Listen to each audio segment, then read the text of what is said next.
Hello again. So, welcome to Insight, the last section of the Lam Rim Chenmo. And before we start, let's set our motive.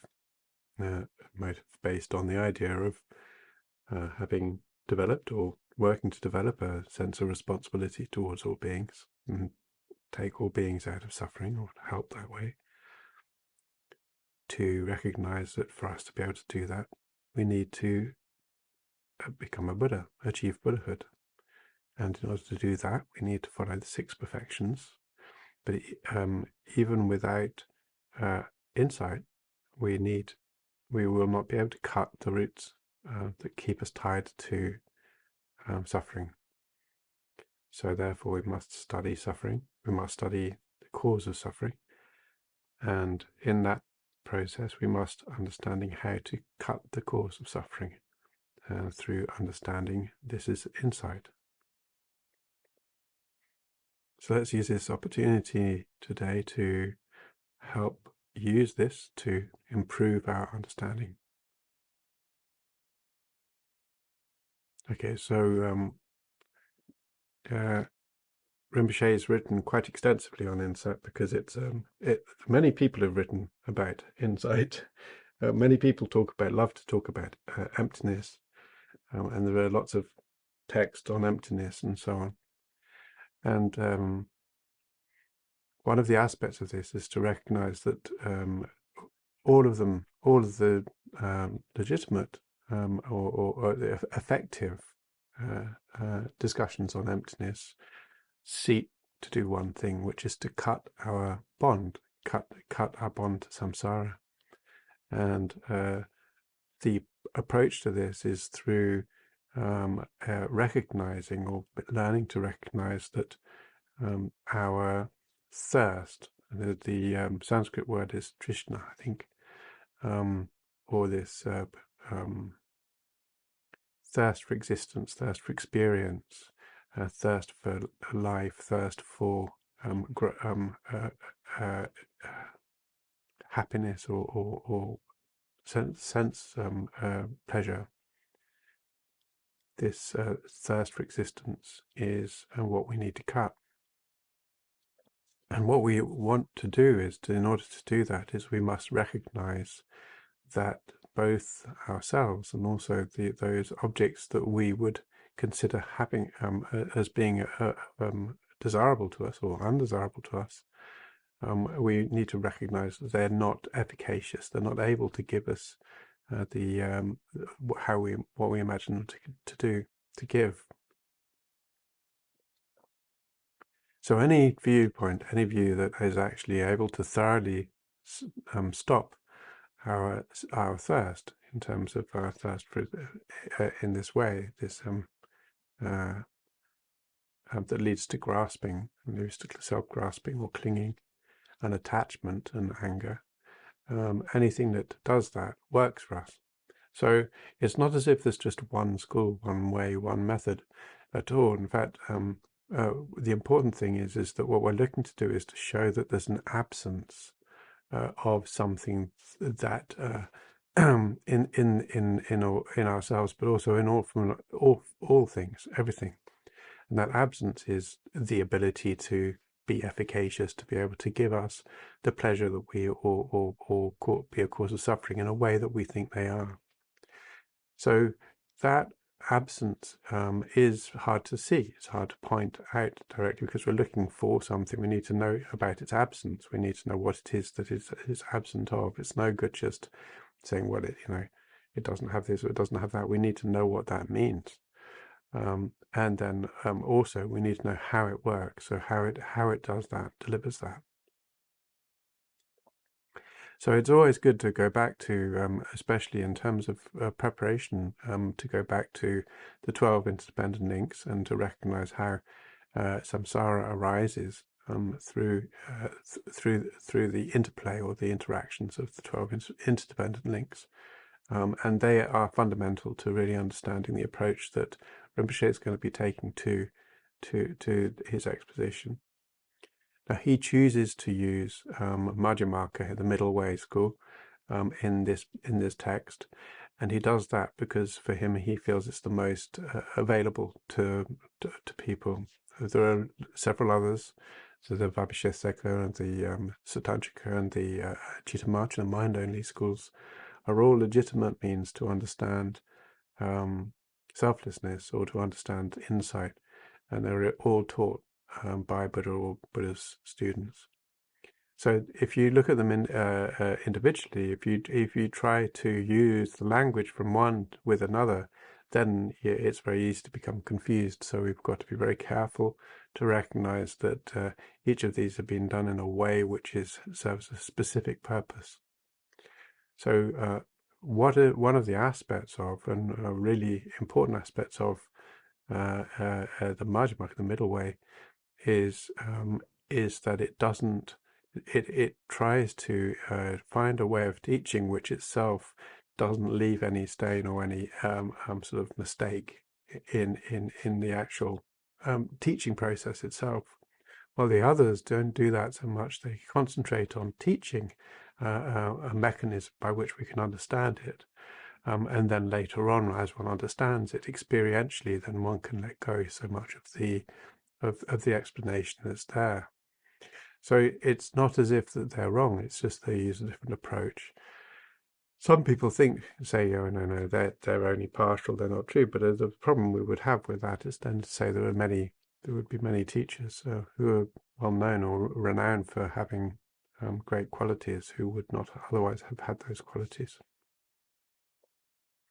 So Geshe-la used to say, we don't imagine that these don't work. They do work. They are able to deliver us understanding. But when we're choosing a path, when we're wanting to understand insight for ourselves, it's best really for us to follow a single path, to understand it well, and then we're in a position, once we've got it, to understand the key message, then we can look at, if we wish to, we can look at the way in which different other teachers have, or other methods, other sutras also, have taught selflessness or emptiness. So it's better really also to think about saying, when we're evaluating third parties who've written, from many people who've written about emptiness or talk about emptiness, is to work out whether or not it actually serves its purpose, which is liberation, through removing this tendency towards grasping at this idea that I need to continue. So if it doesn't do that, then it's going to be a little bit mistaken. So then the other thing also to say that is that if it does do that, then it's fine, it's legitimate, right? So one of the aspects, though, is that especially in the West, many commentaries, many philosophers and other people have seized upon texts like Nagarjuna's Madhyamika Karika, his root text that this is based on, that the Middle Way school is based on, and have really used it like an ink blot. They project all of their own ideas onto it and say, oh yes, this, oh yes, that. But whether or not they're able to let go of their own preconceptions and see actually what the message is behind there is far more unlikely, because there's this tendency to project our own thoughts into the process. And when we project our own thoughts into our own preconceptions or our own convictions into the text or into the interpretation, then there's a chance that we'll actually let go of or be the meaning of it will be obscure to us. So we have to be willing to let go of some of our preconceptions and our convictions.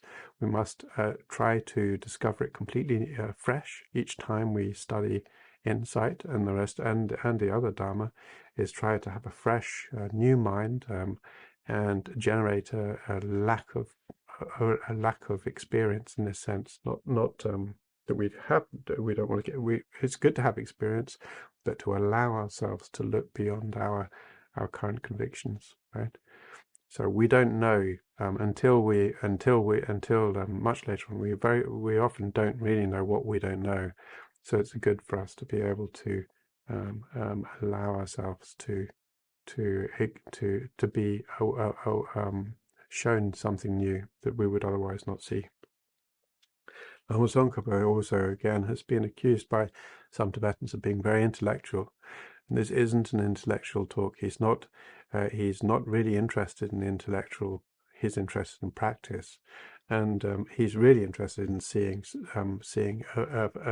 effects. It actually working. So another mistake is to say that the teaching on insight is all about philosophy, and it isn't. It's about removing our grasping onto reality in a particularly harmful way. So there's ways in which we grasp onto a reality which are very beneficial, but what we need to do is to eliminate those means in which they are harmful for us, toxic, cause us problems. So this is really what we're working on, is to understand how to remove our toxic attraction or a toxic approach to the way in which we see the world. Okay, so that's what we're looking for. Nevertheless, there are lots and lots of words and and some of them are technical and some of them are not technical, but we need to treat this with a bit of gentleness, and I'll do my very best to not get too lost or too confused or too confusing in this. So Rinpoche starts in chapter 7, starts saying, essentially, how do we train in insight? And as has just been explained in the previous sessions, serenity has some incredible features. So once we've achieved serenity, we're sort of like awake. We're a bit, we're not so sleepy. We're not so dozy. We're not being run by our emotions, right? So he says we have this non-discursive quality. We're able to sustain whenever we're looking at something. We don't need to have to. We're not like filling with words or whatever. We just be able to see it clearly on its own. And our mind, our attention stays on the object of meditation without any sort of wishy-washy or side issues or distractions. There's a clarity, this freedom from laxity, so we don't feel tired, we don't feel worn out when we meditate. These are from once we've achieved serenity, and everything is very, very easy for us to see clearly. And there's a benefit, and the benefit is this delight and bliss. This very, very great quality of mind. However, we shouldn't be satisfied with this, he says. And why should we not be satisfied with this is because it's temporary. It's not going to be permanent. What we want to do is to find a way of being able to make sure that this is permanent. We do this, he says. We can do this by developing the meaning of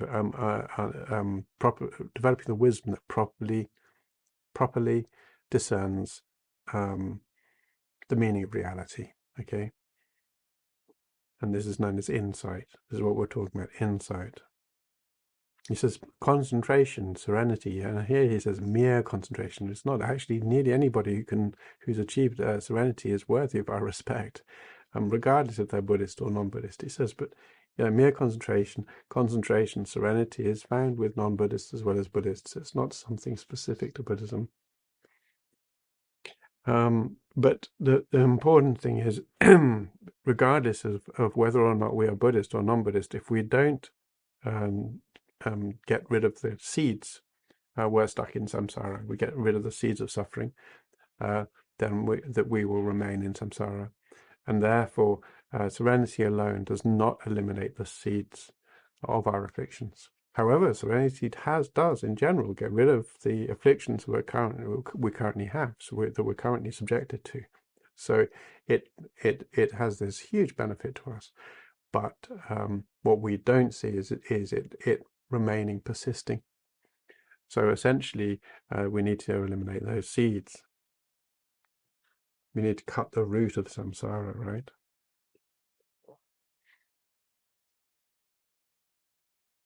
So Rinpoche cites Kamala Shila. He says, after you've stabilized your mind, you should analyze it with wisdom.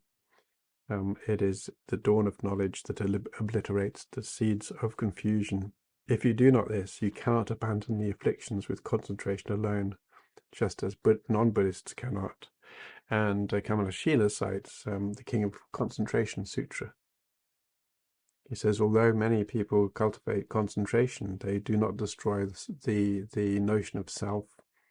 Afflictions return and disturb them. Eventually they'll return, as they did with Udraka, who cultivated the concentration in this way. Udraka is one of the teachers of Buddha before Buddha went off and sort of chose to become enlightened. And he taught all the way through to the form and formless realms in meditation. So he was looking for an answer there. And Buddha learned, was taught how to meditate from Udraka. But Udraka knew that that eventually he would be have to return to samsara, because he hadn't cut the seeds of samsara. He didn't know the answer to how to cut the seeds of the samsara. He knew how to eliminate afflictions, for the coarse affliction, or the base afflictions, but only while being able to sustain this meditation session state. So then afterwards, this would gradually collapse because he didn't understand selflessness.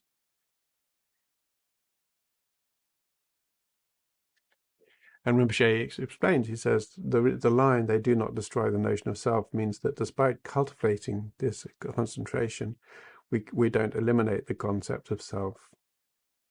And eventually we'll still create afflictions, because we don't know how to eliminate, we haven't eliminated that conception of self, which is the basis of afflictions.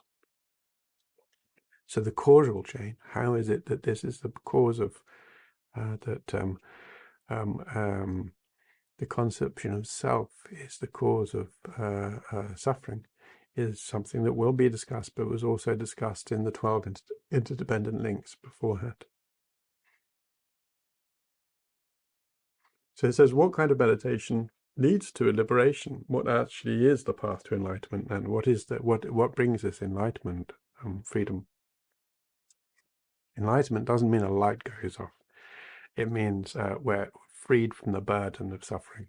Okay, where it's like we're carrying this great big burden of trouble and woe with us wherever we go. You know, sometimes we think, oh, I know what I really do. If I go onto a remote island or whatever, all my problems, I leave all my problems behind. Of course, we don't. What we do is we leave one a place, and we bundle all our stuff in and drag it over to some remote island, and realize we've got all the same problems we have here as we had there, right? We might not see it at first, because we love the change, yeah.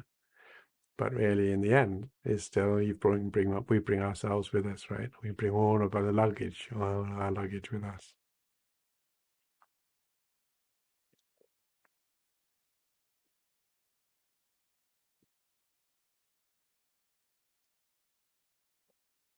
So he says, primarily, King of Concentration Sutra, if you analytically discern the lack of self in phenomena, and if you cultivate that analysis in meditation, this itself will cause the result, the attainment of nirvana or enlightenment. And there is no peace through any other means. In other words, there's no other choice. There's only one path. The fundamental sort of assertion made by Buddhism is that we need, by all Buddhism, Buddha himself, is that we need to have this, we need to open this one door, which is the understanding of selflessness, this lack of self. And once we've done that, then we are on the path. We are actually entered into the path. So he says, this is, Rinpoche says it's great. It says, the first line says, this is what we need to do. We need to analytically discern phenomena. We need to understand that they're selfless. And then we develop an understanding, this meaning of what it's about. Then we can cultivate that in meditation. So then we're able to actually hold this view. So one of the aspects, as has been asked before, Rinpoche doesn't mention it here, he says, well, when I'm doing serenity, why don't I choose as the object of my meditation selflessness? And then it's like I can do the journey. And the aspect is sort of like, and then as I develop serenity, then I become enlightened. And the point about that is really, when we're developing serenity, it's much easier for us to hold on to something that we're familiar with and is in essentially apparent. right? So often like a visualization or the mind or awareness or base awareness or with the clarity of mind, all of these different things are things that we can actually be aware of, right? So these imagining Buddha, right? So when we do this, then essentially we have something that we're familiar with and makes it much, much easier for us to train with. And we're looking at trying to meditate on or focus on an absence of something. It's much, much harder to do until we've achieved serenity. So it's far better for us not to, initially anyway, in our training of serenity, not to use emptiness, because because that becomes too analytical for us. Later on, when we have serenity, then there's no problem.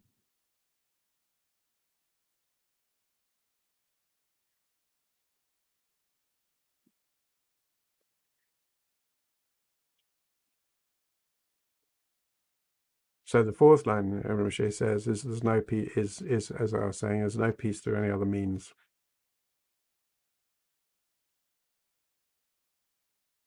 And therefore, that this scripture, but also many others, teach that only the wisdom of selflessness cuts the root of cyclic existence.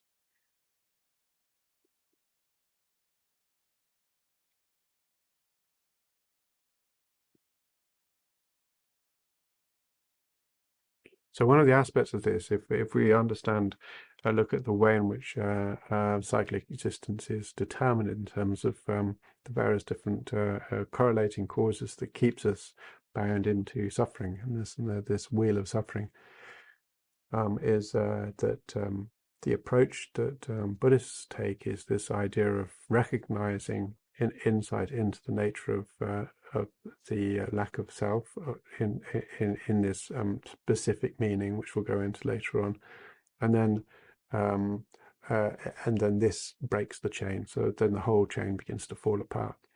Jains, for instance, have a tendency to look at it in terms of karma. So if we can remove the karma, then again the chain falls apart. So there's a similar understanding about the 12 interdependent links. It's not just something we find in Buddhism, but we do find it in a lot of commonality in these Shramana religions, all understanding a similar approach. But basically, one of the aspects of Buddhism is to say, oh no, this is if we can have an insight into the nature of reality, then we lose interest in it. We lose interest in it. Doesn't rule us anymore, and therefore we are free. Anyway,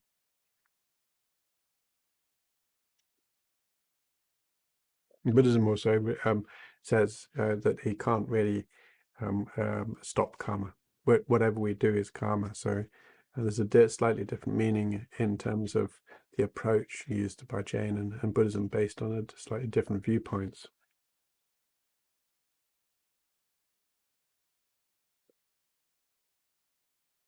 So another text, a scriptural collection of the Bodhisattvas, it says that essentially, if we're merely satisfied with concentration, well, this is a very, very nice state to be in, and not understanding reality as explained in the scriptures, we can develop this sense of pride and mistake concentration for the path of meditation itself.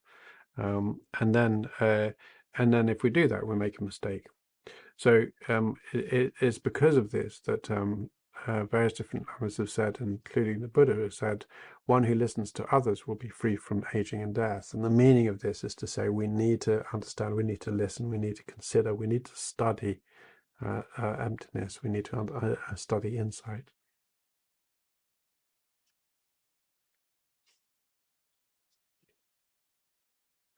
So Rinpoche says it's unquestionable that Buddha spoke of listening to others in order to refute the idea that you can develop the idea of his purpose is to say that you can't just selflessness doesn't arise as an understanding. We need to actually be shown, being given some teaching into how to do this, into what the meaning is. And the thing is, if we're meditating just on our own, because it feels like progress, we're getting so far, then and we develop this amazing state of mind, then it's very likely that we're like, okay, this is the path, I'm on the path, right? So it's like actually understanding this one aspect which is missing, which is very, very subtle at first, is it doesn't seem to make any sense. So this is why we need to sort of actually get used to the idea that, well, no, this is not what we need. We also need to concentrate on understanding this subtle aspect that keeps us bound. So then we're able to break this bond we can't see so easily right now.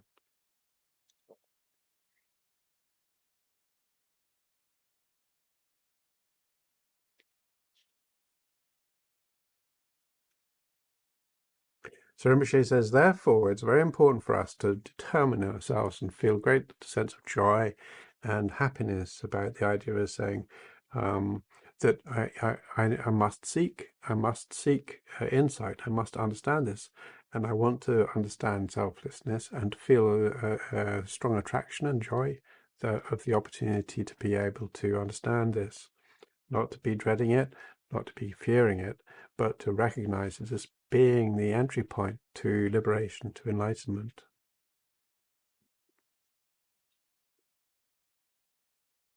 So again, Rinpoche cites Kamala Shila. He says all the sayings of Buddha of Buddha were spoken well, but in the end, directly or indirectly, they were all trying to point to reality. If we know reality, then we can escape all the entanglements of philosophical views, right? Just like darkness is cleared away by darkness, all the mistakes we make, all the convictions we have, all of these, I can just sweep them away, all the mistaken ideas. If I can use wisdom to meditate well on reality, I can then achieve this pure, sublime wisdom and know reality.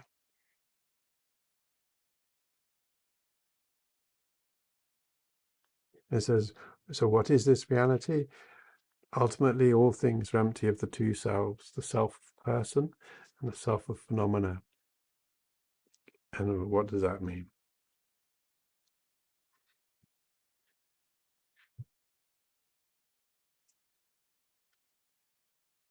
So two things there. It says there's two things. One is the empty of the two selves, right? Self of persons and the self of phenomena. This is that I myself am not as I imagine myself to be, and those things that I thirst for, and are also not as they appear to be. Just of all the perfections, the six perfections which we've now covered, or of all but this last one, it's the perfection of wisdom that knows reality. And we can't know it by means of meditative stabilization or the other perfections. Therefore, we need to develop wisdom without making a mistake and thinking that merely meditation itself is enough.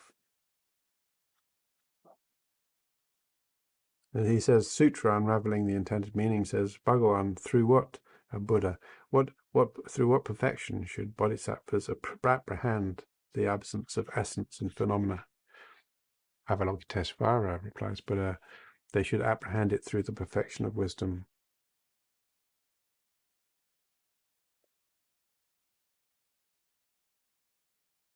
And again, Rinpoche has already used this quote, but he likes it a lot. The Sutra of Cultivating Faith in the Mahayana says the same point. I do not say that those who have faith in the Mahayana of bodhisattvas are delivered, are free, able to be freed from misery, unless they have wisdom, no matter what Mahayana practices we do.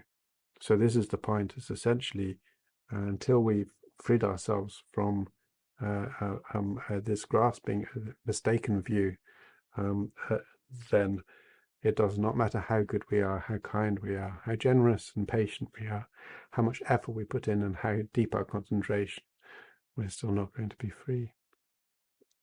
It's a very short chapter today.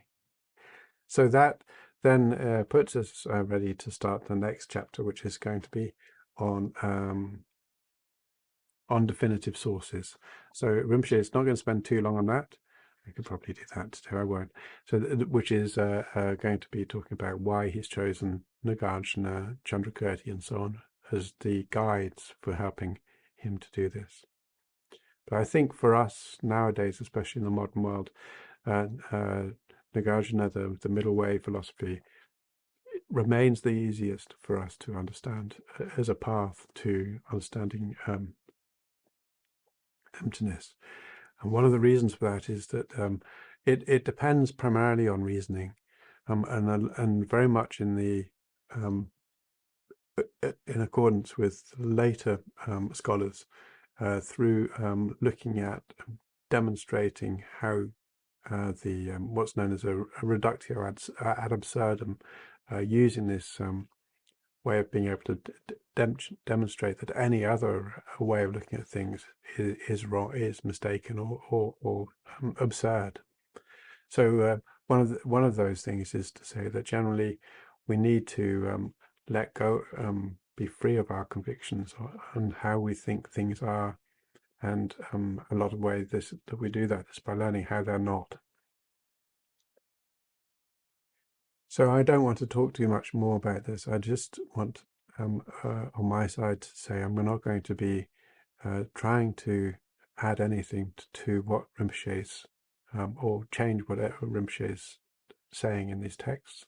I found them incredibly useful for myself, and I've studied them many times. The